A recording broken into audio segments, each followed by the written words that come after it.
کوئی کمی نہیں ہے اور پاکستان کے نوجوان بلا شبہ فخر ہیں پاکستان کا۔ ہمارے ساتھ آج ایک ایسی ہی باصلاحیت نوجوان شخصیت موجود ہیں جو نہ صرف وکالت کے میدان میں اپنا ایک نمایاں مقام رکھتے ہیں بلکہ کھیلوں کی دنیا میں بھی اپنی جگہ بنا چکے ہیں اور کبڈی کو نیشنل لیول پر کھیلتے ہیں اور اسلام آباد کی کبڈی کی ٹیم کے کیپٹن بھی ہیں۔ نعمان خان جدون صاحب، ایڈوکیٹ ہائی کورٹ، السلام علیکم۔ وعلیکم السلام۔ جدون صاحب، ایڈوکیٹ ہائی کورٹ ہونا اور پھر ساتھ ساتھ کھیلوں کی دنیا کا یہ سفر اور ان دونوں کو ساتھ لے کر چلنا، تو ہم اس بات سے شروع کرتے ہیں کہ آپ کا تعلق پاکستان کے کس حصے سے ہے اور وہاں آپ کو ایسا کیا انوائرمنٹ ملا کہ آپ کے اندر یہ ملٹی ٹیلنٹڈ ہونے کے جو اثرات ہیں وہ آئے ہیں؟ وعلیکم السلام، آپ کا میں شکریہ ادا کرتا ہوں کہ آپ لوگوں نے مجھے موقع دیا، اس پروگرام میں مدعو کیا۔ بیسیکلی میرا جو تعلق ہے وہ ضلع ایبٹ آباد سے، تحصیل حویلیاں سے، یونین کونسل ہماری لنگڑیالہ اور مشہور گاؤں ہمارا کرکی سے تعلق ہے۔ اور اس کے بعد میری جو تعلیمی کیریئر ہے وہ سٹارٹ کا جو ہے وہ اپنے گاؤں سے ہی ہے۔ یونین کونسل لنگڑیال کا ایک گاؤں ہے لنگڑیال، وہاں سے گرین ویلی اسکول سے میں نے 8ویں کلاس تک وہاں سے پڑھا۔ اس کے بعد پھر میں نے والد صاحب کیونکہ میرے کافی باصلاحیت ایجوکیشن کے حوالے سے جانتے تھے، انہوں نے خود جو ہے نا وہ B.Com کیا اور اس دور میں گاؤں میں ہمارے پہلے شخصیت ہیں جو اتنے پڑھے لکھے ہیں، انہوں نے ICMA کی تعلیم حاصل کی جو آج تک ہمارے گاؤں میں کسی نے حاصل اس تعلیم تک نہیں کی۔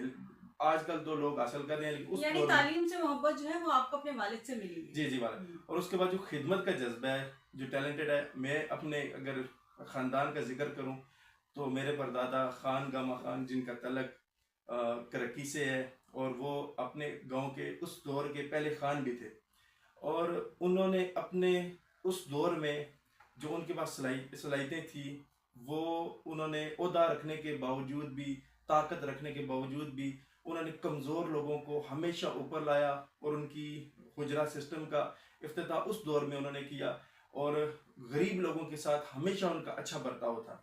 اور اس کے بعد میرے دادا ابو نے بھی اپنے خاندان، خان حاجی اکبر خان نے بھی اپنے جو آباء و اجداد کا طریقہ ہے اس کو فالو کیا اور خاندان میں کم از کم اپنے لوگوں کے لیے اچھا کیا جو ہو سکا ان سے۔ والد صاحب کا آپ کو میں نے بتایا کہ انہوں نے اس گاؤں میں رہ کر تعلیم حاصل کی اور ICMA تک، جو اس دور میں آج تک میرے خیال میں ہمارے گاؤں میں ICMA تک کوئی نہیں پہنچا، بعد میں آج کل جو لوگ پہنچ رہے ہیں انہی کی توسل سے مجھے یہ جذبہ ملا۔ آپ جو وکالت میں آئے ہیں تو خدمت خلق کے اس جذبے کو مینٹین کرتے ہوئے آئے ہیں جو آپ نے دیکھا اپنے بڑوں کو۔ جی بس جو والد صاحب کی میں بہت مہربانی کرتا ہوں، ان کی شکریہ ادا کرتا ہوں کہ انہوں نے ہمارے لیے اتنا کچھ کیا۔ ہمیں وہاں ہمارے آپ کو پتہ ہے حالات اس طرح کے ہیں کہ لوگ اتنے تعلیم سے واقف نہیں ہیں، باقی پھر حالات، باقی جو دشمنیاں وغیرہ اس طرح کے حالات بھی وہاں پہ ہیں، تو انہوں نے ہمیں وہاں سے نکال کے شہر کی زندگی دی، ہمیں یہاں پہ تعلیمی کیریئر ہمارے بنوائے، اور آج میں آپ کے سامنے اگر ایڈوکیٹ ہائی کورٹ بن کے بات کر رہا ہوں تو اس کے پیچھے میرے خاندان، میرے خاص کر میرے والد صاحب کی بہت بڑی قربانی ہے۔ خان جدون صاحب، آپ اس وقت جب ہائی کورٹ میں کیسز دیکھتے ہیں سب لوگوں کے، تو ہر کوئی پیسے والا نہیں ہوتا، ہر طبقے کے لوگ جو ہیں وہ قانونی پیچیدگیوں کو سمجھ بھی نہیں پاتے، تو اس میں اویئرنیس کے لیے یا وکالت کے اس کام میں آپ کو آئے دن کیا چیلنجز فیس کرنے پڑتے ہیں؟ دیکھیں، میں خاندان کا پہلا وکیل ہوں اور میرے اوپر بہت ساری ذمہ داریاں ہیں اور مجھے یہ ذمہ داریاں ادا کرنے میں دشواریاں تو ہوتی ہیں۔ دوسرا، میں جو کام کر رہا ہوں وہ سوشل میڈیا پہ لوگوں کا اپنے اویئرنیس کے حوالے سے بتاتا ہوں، جس میں الحمدللہ میرے لاکھوں لوگ مجھے دیکھتے ہیں۔ اب میں نے چند دن پہلے ایک ٹک ٹاک اکاؤنٹ اپنا بنایا جو 10 دن گزرے ہیں، تو اس میں ابھی لاکھوں ہمارے ویوز ہو چکے ہیں، کئی ویڈیو ہماری لاکھوں میں جا چکی ہیں، ہزاروں میں ویڈیوز گئی ہیں ہماری، تو لوگ ہمارے کام کو پسند کر رہے ہیں، ایکسیپٹ کرتے ہیں لوگ اویئرنیس کو۔ جی چیلنج کا جہاں تک بات ہے کہ آپ کو پتہ ہے جس معاشرے کے اندر خلاف قانون کام ہوتے ہیں، تو جب ان تک ہماری آواز پہنچتی ہے، چاہے وہ کوئی سرکاری ڈپارٹمنٹ ہو، کوئی پرائیویٹ ڈپارٹمنٹ ہو، تو لوگوں کو تکلیف ہوتی ہے اس وجہ سے کہ یہ قانون کی چیزیں کیوں بتا رہے ہیں، کیونکہ اس سے تو ہم لوگ جو ہے نا ہمارا تو کام دھندا ختم ہو جائے گا، جنہوں نے مینیپولیٹ کرنا ہے وہ پھر کیسے کریں۔ اور دوسرا جو آپ نے سوال کیا کہ کمزور لوگوں کے لیے، میرے سوشل میڈیا پہ آلریڈی یہ ویڈیوز پڑی ہوئی ہیں کہ میں کمزور لوگوں کے لیے آواز اٹھاتا ہوں۔ بعض اوقات ہمارے کیسز ایسے ہوتے ہیں، لوگ بظاہر سمجھ رہے ہوتے ہیں کہ وکیل صاحب جس بندے کا کیس لڑ رہے ہیں، یہ بندہ جو ہے نا اس کے ساتھ ظلم ہو رہا ہے، زیادتی ہو رہا ہے، لیکن وہ حقائق نہیں جانتے، فیکٹس کیس کے نہیں جانتے، وہ سنی سنائی خبریں جانتے ہیں، سنی سنائی باتیں جانتے ہیں، جان کے وہ آگے کہہ دیتے ہیں کہ نہیں جی وکیل صاحب آپ تو یہ کیس حق تو پہ نہیں ہے. جدون صاحب اس میں پھر ایک وجہ یہ بھی ہے نا کہ اب ایک عام